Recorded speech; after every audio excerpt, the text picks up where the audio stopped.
Assalamu alaikum warahmatullahi wabarakatuh. Okay, student, today is our topic on law of conservation of momentum and its applications, and the second topic is on equations of motion and its applications. Okay, ji.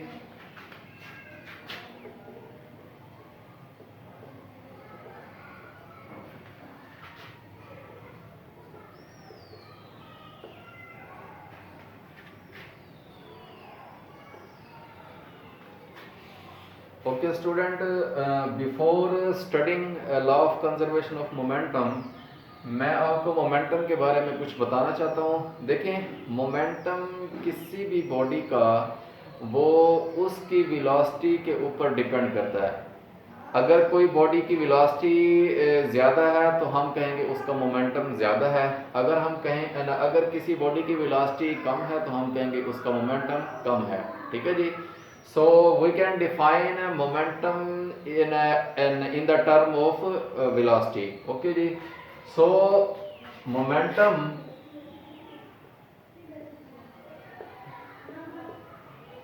is related with the velocity of any body. ठीक है जी. So we can say momentum is defined as velocity. Okay जी. और इसके बाद मैं आपको एक और चीज़ भी इम्पोर्टेंट बताना चाहता हूँ कि हमारे इर्द गिर्द जितनी भी बॉडीज़ हैं जो कि मोशन में हैं, उन बॉडीज़ की वेलोसिटी जो है वो कभी भी डिस्ट्रॉय नहीं होती। हमेशा उन बॉडीज़ की वेलोसिटी जो है वो एक फॉर्म से दूसरी फॉर्म में चेंज हो जाती है या एक बॉडी से दूसरी बॉडी में चेंज हो जाती है। ठीक है जी।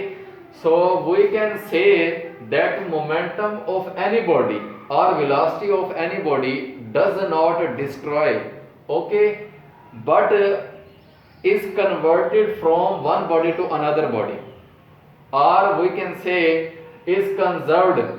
The momentum of any body does not destroy but it conserved. Okay जी। तो इसको कहते हैं law of conservation of momentum. ठीक है जी।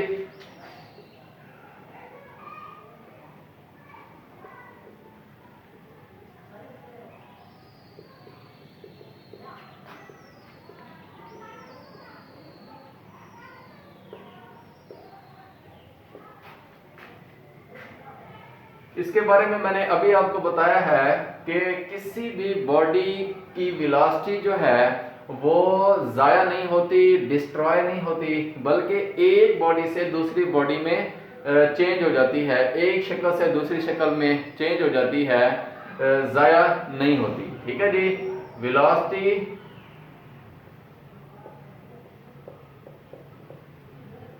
Of a moving body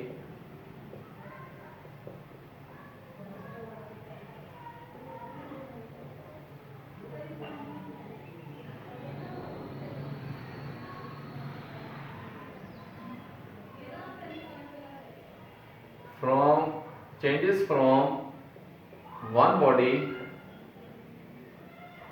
to another. Okay जी। So we can say the motion,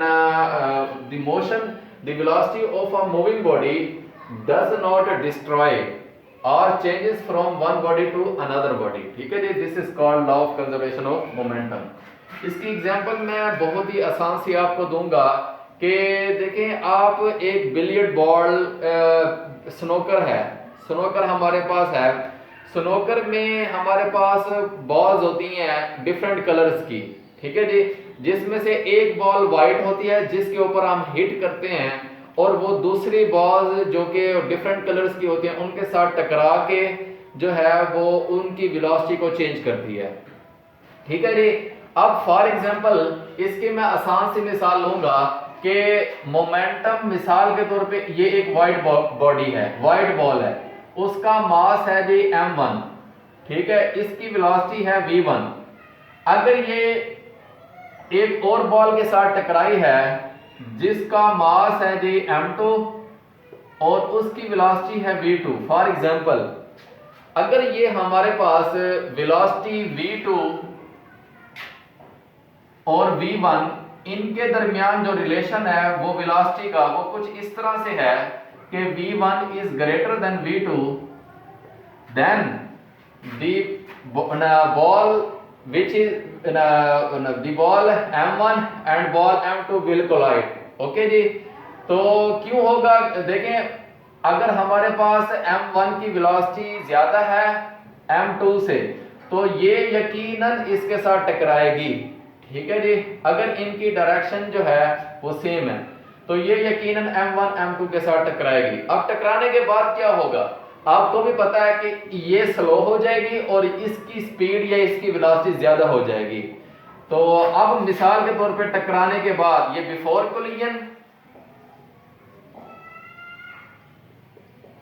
टकराने से पहले, और ये आफ्टर कोलिजन।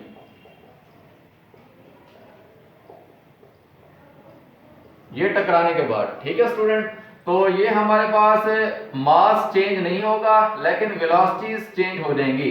मिसाल के तौर पे इसकी वेलोसिटी v1 प्राइम हो जाती है और दूसरी बॉडी की वेलोसिटी वो v2 प्राइम हो जाती है। तो ये टकराने के बाद की वेलोसिटीज हैं। तो ये हमारे पास टकराने से पहले और ये टकराने के बाद। अगर हम इस एग्जांपल के ऊपर गौर करें तो इस बॉडी की वेलोसिटी पहले v1 थी जो कि v2 से ज्यादा थी, लेकिन हमने देखा है कि इससे टकराने के बाद इसकी वेलोसिटी कम हो गई है और इसकी वेलोसिटी ज्यादा हो गई है। क्या हम इस तरह से कह सकते हैं कि अगर m1 की वेलोसिटी v1 थी जो कि इससे ज्यादा थी और टकराने के बाद इसकी वेलोसिटी कम हो गई है, क्या हम इस तरह से कह सकते हैं कि इसकी जो वेलोसिटी कम हुई है वो जाया हो गई है? नहीं, बल्कि हम ये कहेंगे कि वो वेलोसिटी जो कम हुई है वो शिफ्ट हो गई है या ट्रांसफर हो गई है इस बॉडी से m1 से m2 के अंदर। ठीक है जी, तो इसी को हम law of conservation of momentum students कहते हैं कि देखें हमारे पास किसी भी हरकत करती हुई बॉडी का मोमेंटम या किसी भी हरकत करती हुई बॉडी की वेलोसिटी वो हमेशा जाया नहीं होती बल्कि चेंज हो जाती है, एक बॉडी से दूसरी बॉडी के अंदर चेंज हो जाती है। ठीक है जी, तो इसकी डेली लाइफ एग्जांपल आप रोजमर्रा जिंदगी में और भी देख सकते हैं, जैसे कि मूविंग बॉडीज हैं हमारे पास, रोड के ऊपर बसेस हैं, ट्रक्स हैं, कार्स हैं, तो इनकी आप एग्जांपल देख सकते हैं कि इन एग्जांपल में आपको खुद ही नजर आएगा कि मिसाल के तौर पे एक गाड़ी दूसरे के साथ टकराई है तो पहली गाड़ी जो कि टकराई है जिसकी स्पीड ज्यादा थी, वेलोसिटी ज्यादा थी, उस टकराने के बाद उसकी वेलोसिटी कम हो जाएगी और जिसको टक्कर लगी है तो उसकी वेलोसिटी अचानक से बढ़ जाएगी। वो हम एग्जांपल इसकी रोजमर्रा जिंदगी में भी देख सकते हैं। तो ये आपके पास जो है law of conservation of momentum की स्टेटमेंट है जो कि हमें डेली लाइफ में भी नजर आती है इसकी एग्जांपल। ठीक है बेटा, तो ये हमारे पास इसकी एग्जांपल डेली लाइफ में है और इसकी स्टेटमेंट मैंने आपको बताई है कि द वेलोसिटी और momentum of any body which is in motion, okay जी, does not changes, does not destroy but it changes from one body to another body. ठीक है जी, तो जिसके एग्जांपल मैंने आपको ये बिलियर्ड बॉल की दी है या स्नूकर बॉल की दी है कि इसमें आप देख सकते हैं कि एक बॉडी का मोमेंटम दूसरी बॉडी में शिफ्ट हो गया है, तो जिसकी वजह से इसकी वेलोसिटी कम हो गई है, इसकी वेलोसिटी ज्यादा हो गई है। ठीक है जी, तो ये हमारे पास law of conservation of momentum की स्टेटमेंट है। ठीक है जी, अब देखें हमारे पास मोमेंटम का जो फार्मूला होता है वो हमारे पास P is equal to mv होता है स्टूडेंट्स। ठीक है जी, तो अगर हम इस बॉडी का मोमेंटम निकालना चाहते हैं बिफोर कोलिजन, ये पूरे सिस्टम का मोमेंटम निकालना चाहते हैं बिफोर कोलिजन, तो आपको भी पता है कि पहली बॉडी m1 का मोमेंटम क्या होगा, m1 v1, और दूसरी बॉडी m2 का मोमेंटम क्या होगा, m2 v2। According to this formula, similarly you can write the formula of momentum for this body m1 after collision, which is m1 v1 prime, and you can write this formula of momentum for the second body m2 after collision m2 v2 prime। अब अगर हम इस body का total system का momentum निकालना चाहते हैं before collision, आपको भी पता है टकराने से पहले या आपके पास कोलिजन से पहले जो मोमेंटम आएगा बॉडी का, वो हमारे पास पूरे सिस्टम का क्या आएगा। अगर आप इसमें देखें तो आपके पास इस बॉडी का मोमेंटम पहले का, और अगर हम दूसरे का मोमेंटम निकालना चाहते हैं तो वो हमारे पास m2v2 है। तो आप पूरे सिस्टम का निकालना चाहते हैं तो इस तरह से आएगा, और इसका पूरे सिस्टम का निकालना चाहते हैं कोलिजन के बाद तो ये हमारे पास स्टूडेंट्स ये इस तरह से शक्ल आएगी। तो v2 m2 v2 prime. Okay students, so you can say this is the momentum of whole system before collision and this is the momentum of whole system after collision. Okay ji, and the statement of law of conservation of momentum says the collision of whole system before collision is equal to the momentum of whole system after collision. Okay ji, so you can write this form into this m1 v1 plus m2 v2 is equal to m1 v1 prime plus m2 v2 prime. This is the statement of law of conservation of momentum which says the momentum of any body or any system before and after does not changes.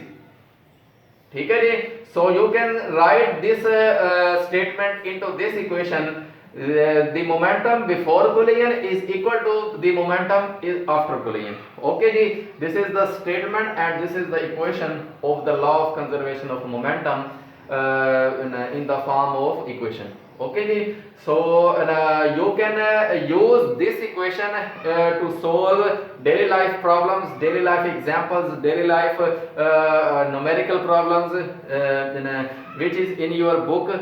तो हम कुछ इस तरह की problems जो numericals जो है ना वो हम इस तरह के इस फार्मूले की मदद से सोल्व करेंगे।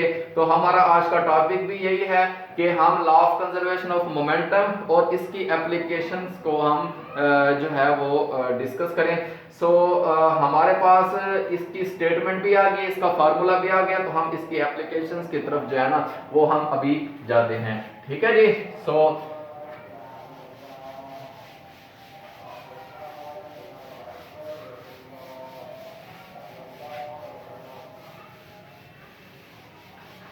अच्छा स्टूडेंट्स, आपके पास law of conservation of momentum